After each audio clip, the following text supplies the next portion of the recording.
All right. Like, there's a lot happening. Yeah. So It's a lot happening. I still don't know what's going on. My dear Bagginses and Buffins, By the blood of our people, are your lands kept safe? I see in your eyes the same fear that will take the heart of me. So do all who live to see such times. My all makes me hold dear. This good earth. There's some good in this world, and it's worth fighting.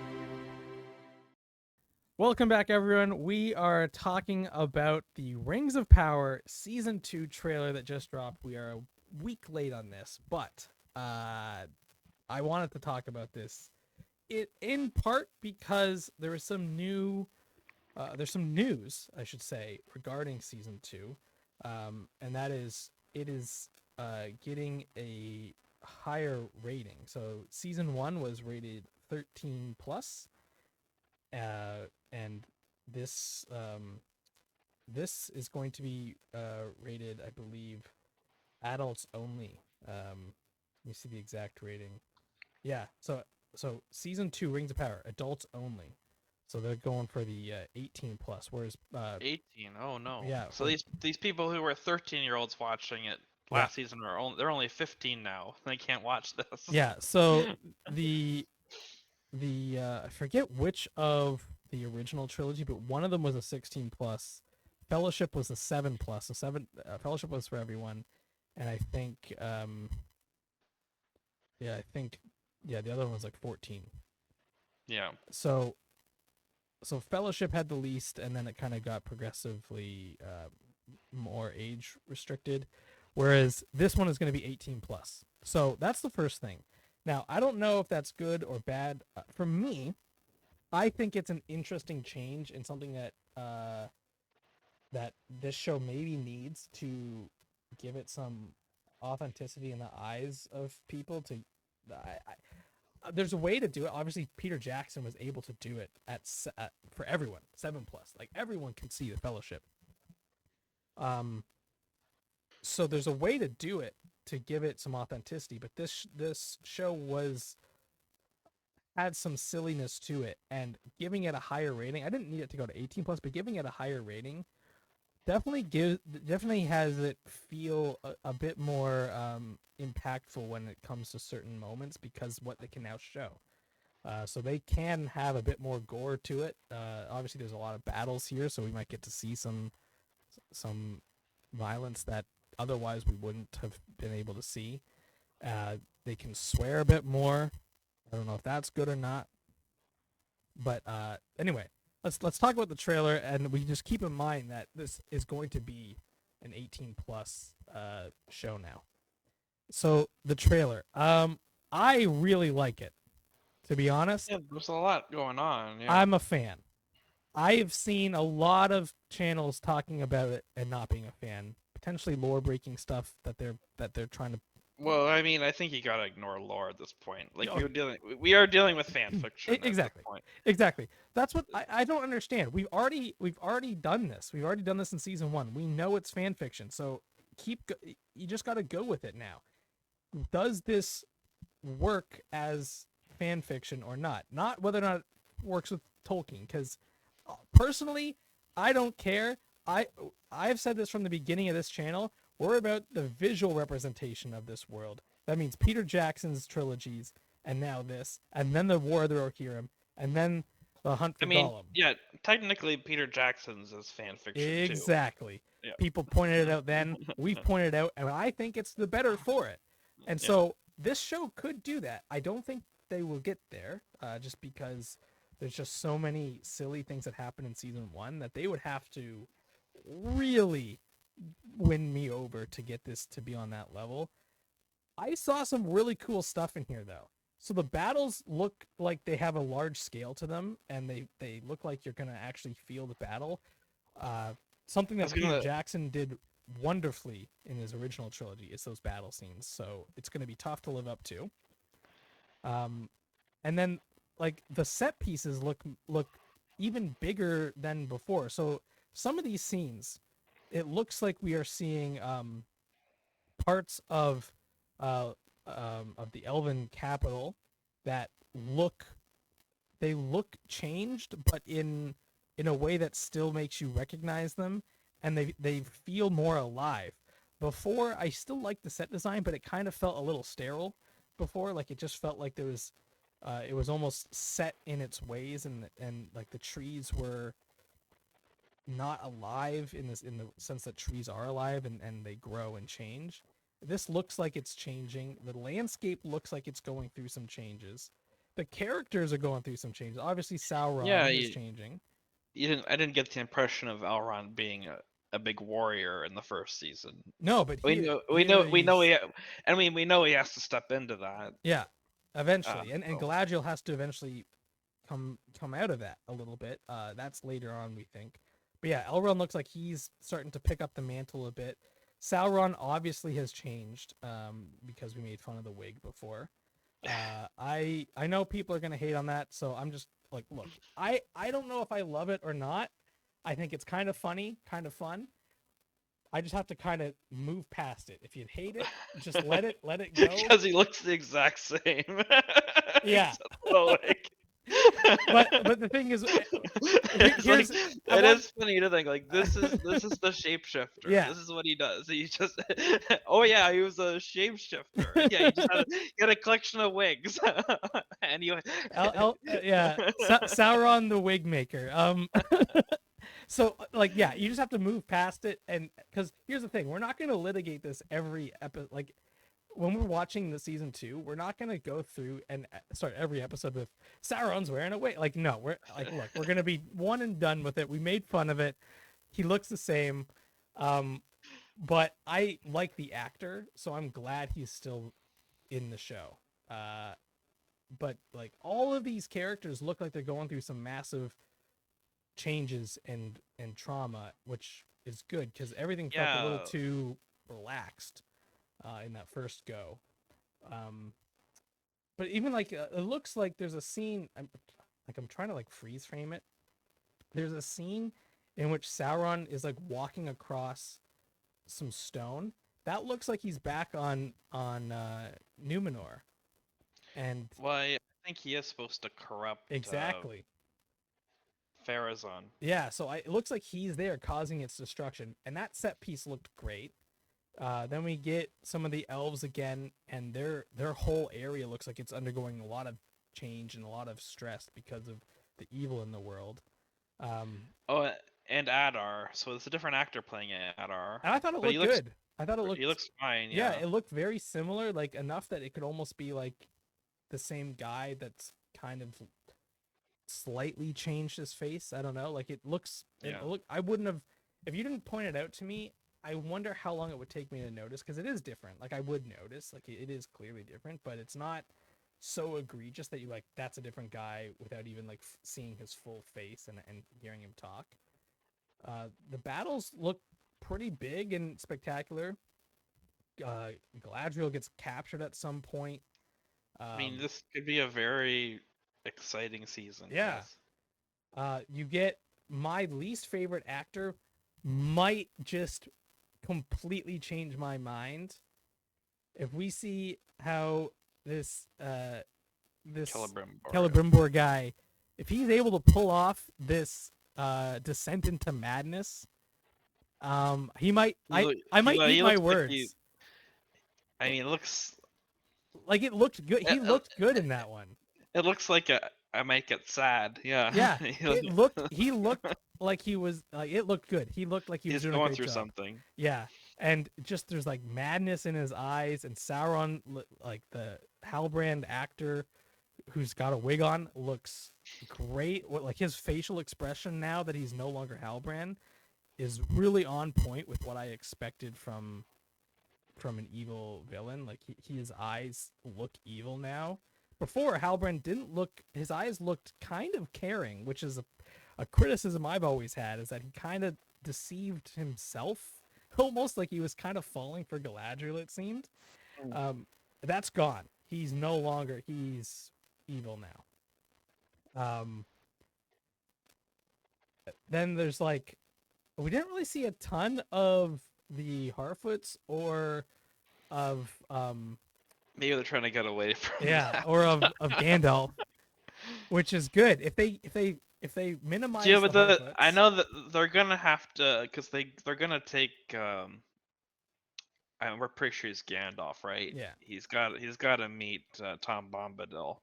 That's true. We didn't even see Tom Bombadil here. We know there's going to be a fun Bombadil scene. Look, people. You guys were yelling about no Bombadil. You're getting Bombadil in this show. What more do you want? Like, I am going to sit here and suffer through a Bombadil scene for you. Nobody else. Like, I don't want Bombadil, but here he is. So we're going to sit through this Bombadil scene together. Maybe I'm wrong. Maybe Bombadil is going to be a cool character on screen. I think he's going to be lame, and I think it's gonna detract from the overall story because he's God. But we'll see. We'll see how they pull it off. But everyone yelling about no Bombadil. Now they have Bombadil, and people still yelling. The show's now gonna be 18 plus. People still yelling. There's no pleasing these people. I don't understand. I think this looks great. I look at these videos and these comments.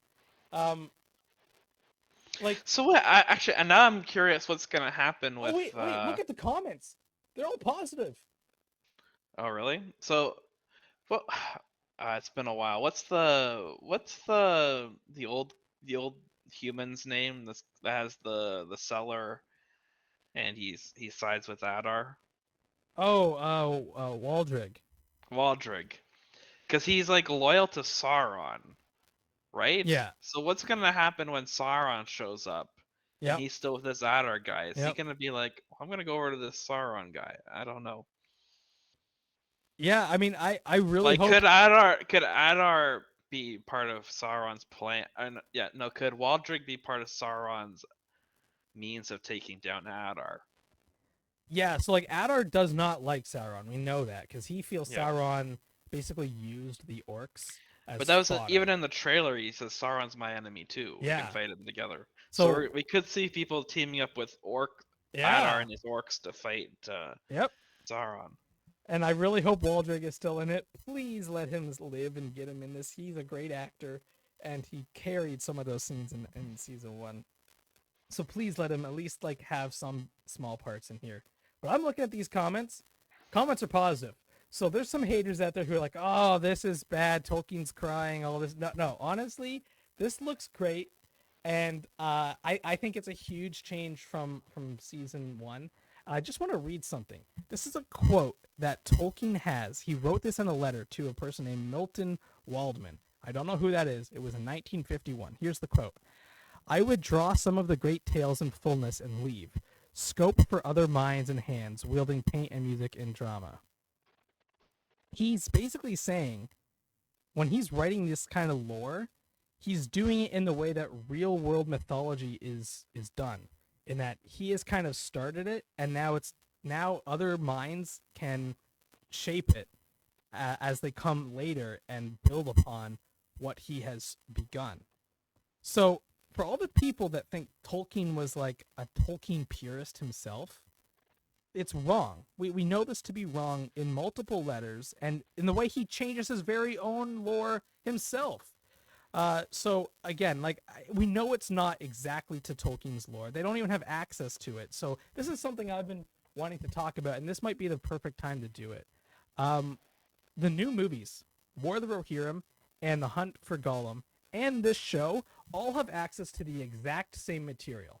Nobody has access to anything more or less. They all have the trilogy series, The Hobbit, and the appendices. That's it. Nobody is allowed to actually tell the stories that are in the other works. Yeah. They can only do what is mentioned in the appendices. They can't, just because it's mentioned in the appendices, they then can't go and read the Silmarillion and then write that. They can't do that. That's not allowed. So in a way, I'm wondering if they almost are forced to change the lore, which is kind of ironic and silly, and the Tolkien estate is a massively, not just massively to blame for this. If people are mad, I think they deserve a lot of the credit of why some of this stuff has to change. So that's the one thing I want people to understand is that, like, look, I kind of want to see some of the Tolkien stuff myself. And I think Peter Jackson married it perfectly. He changed some stuff, left some stuff the same, and then added the quotes that he couldn't use because of certain things. where he could with other characters just to give it that authenticity of Tolkien. I wish this show would do it too. I think the dialogue and the writing is its weakest bit. But at the same time, it's not like Tolkien would be like, oh, this is awful because it's not exactly what I wrote. He would at least let them have a try at it. I think they didn't do a great job in the first season with their world building. But I'm gonna give this season a chance on its own. I'm not gonna just sit here and criticize it because of the first season. So I hope people give it a chance. The Right. comments I look mean, positive. it was an inexperienced team, and now they've Mhm. done this before. That's right. Hopefully they learn something and they can make it work. That's right. And I think they thought they were building a bit more of a, similar to Game of Thrones, a more down to earth character building, world building mystery.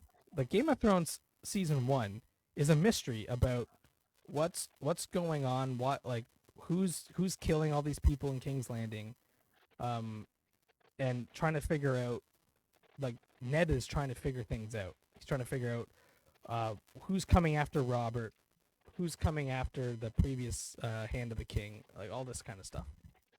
This show was trying to do that with Sauron and Gandalf, or whatever he ends up being, and that kind of stuff. I don't think they succeeded. I think they struggled to really get across the mystery, and they struggled with a lot of the different characters. There's only a handful of actors who I thought were really doing a good job. Some were okay, some were just not good to me. But that was season 1. Season 2, it's a new beast. We now know all the players except for Gandalf, but we think it's Gandalf.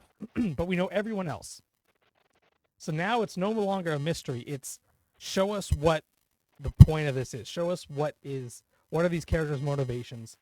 What is going through these characters' minds, and how are they going to handle it, and that kind of stuff. And we don't have to focus so much on the mystery. And I think that's going to be a big positive for this show. This trailer looked awesome. I don't know what people are talking about. This looks way better than the first season trailer, and I thought the first season trailer looked pretty good. But this, like, the battles look a lot more physical and present. Like, some of the battles in the first season, it did feel like the focus was what was on in center frame, and the rest of it was kind of left, and they didn't quite do a great job. Like, Peter Jackson uses the full image, the full camera, and so things going on in the background look good. I know there's going to be some small goofs and bloopers and whatnot in the background, but for the most part, those original trilogies, the battle and the scale just looks so impressive. The first season of Rings didn't quite get that right. They focused a little too much on the center frame and less on the scope. This one looks huge. Like, I'm looking at some of these freeze frames, some of these stills of this, and like, there's a lot of stuff going on, not just with one character in the middle fighting another character. There's like a lot of other characters fighting in the background. There's things going on everywhere. Yeah, and I just read recently that they have a massive team of stunt people and of extras involved in this. So they are not just CGIing these things in the background. Like, there's going to be actual people, much like Peter Jackson did. I mean, obviously Peter Jackson had CGI because, like, the scope of those battles is enormous. But he did have a lot of real actors as well, and they're doing the same thing. So they're on track to do a lot of good. They're heading in the right direction. People are just so still obsessed with, like, Sauron and Galadriel's romantic potential relationship and the lack of authentic lore stuff. I say give it a chance. I like this. This actually looks pretty interesting to me. And they're not doing a full Game of Thrones thing where it's just all super political. They're leaning into the action, as did the original trilogy. All the while, they're still trying to tell a full story of all these different cultures: the dwarves, the elves, Numenor, all coming together, all doing their thing. So I'm actually really excited. I was excited because it's season 2, but season 1 did leave a bit of a bad taste in my mouth with some of the dialogue and some of the writing. Yeah, I thought quoting It didn't land. No. You know what? It's so funny because like I'll quote the trilogy in my own life, and I'll even see, you know, I think Dave Filoni's a bit of a Lord of the Rings fan, so in some of his cartoons there's some Oh, quotes is it? that Okay. get dropped in there, and it works. But for some reason, Lord of the Rings quoting itself, it's just weird. No, you're right. You're right. Like, I think we would have done it too. I'm sure if we were writing this, I think we would have done it. In hindsight, I agree. I quote all the time. Literally, like I'll be saying something because my wife always jokes that she's a huge Lord of the Rings buff. She is not. She knows nothing. She knows the first movie, the Fellowship, I should say, first movie, the Fellowship, and that's it. She's seen that one a couple times. She has not gotten through the other ones yet. She always falls asleep, but she thinks she knows Lord of the Rings. So I will say, and it'll make sense in whatever's happening. I'll say a quote, and she won't notice unless it's something so obviously like otherworldly. She'll know it's from Lord of the Rings, but she won't know what it is. Like she won't know who said it. And I'll even say, quick quiz, who said that? And she'll get it wrong. So I do it all the time. But you're right. Doing it in a Lord of the Rings show that has only a handful of the same characters and they're not saying their own lines, it's some other random saying it. It just doesn't quite. It does not. It feels weird and out of place, which is weird itself. Like you said, you would think this is the perfect place to have quotes from it, but no, it doesn't work at all. So I hope they have to find a way to pick up on quotes that are in the books that aren't used by Peter Jackson and insert them in, because I think that will allow the writing to feel more Tolkien, feel more like the movies, but not quoting the movies exactly. That's what I would do in season 2, because yeah, you're right. Season 1, some of those quotes, oh no way. So yeah, I'm excited about this. The comments on these videos seem excited. Yes, there's some critics of it on YouTube. You're gonna find those critics. They just don't like it. Like they that is their new brand, not liking shows. So we're gonna give you our actual opinion as probably the biggest fans of the films themselves. We're not the biggest Tolkien fans.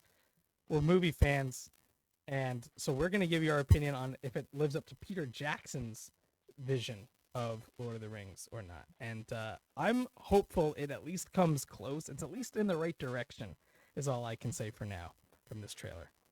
And I think that's a good place as any to end it. Let us know down below what you thought of the trailer. Are you looking forward to season 2? From the looks of it, the comment section, people are. So are you ready to jump on board? I know a lot of people did not finish season 1. Are you jumping back in anyway? Because I'm not saying you need to finish it. You probably should, just to be caught up on what's going on, but you don't have to. You could just jump into season 2 and hopefully they catch you up. But let us know if that's the path you're taking, because I know that's happening with some of my friends who did not watch season 1. Yeah, I don't know if that's a good point, because yeah, the people didn't make it through season 1. Yep. You know, are they gonna be able to watch? Maybe word of mouth will be season 2 is good. Yep. And then they have to watch season 1, or maybe they'll be able to skip season 1. I don't know if you'll have to watch it, to be honest. Like we'll see. When we watch episode 1, we'll talk, or season 2, episode 1, we'll talk about that and say, hey, did you actually need any of this backstory for what's going on, or can you just jump right in and just get right into it? But yeah, stay tuned for that, because that is coming up later this month. I think the end of August is when it's next week. Yep. Yeah, season 2 drops. So we are looking forward to that. We hope to see you all there.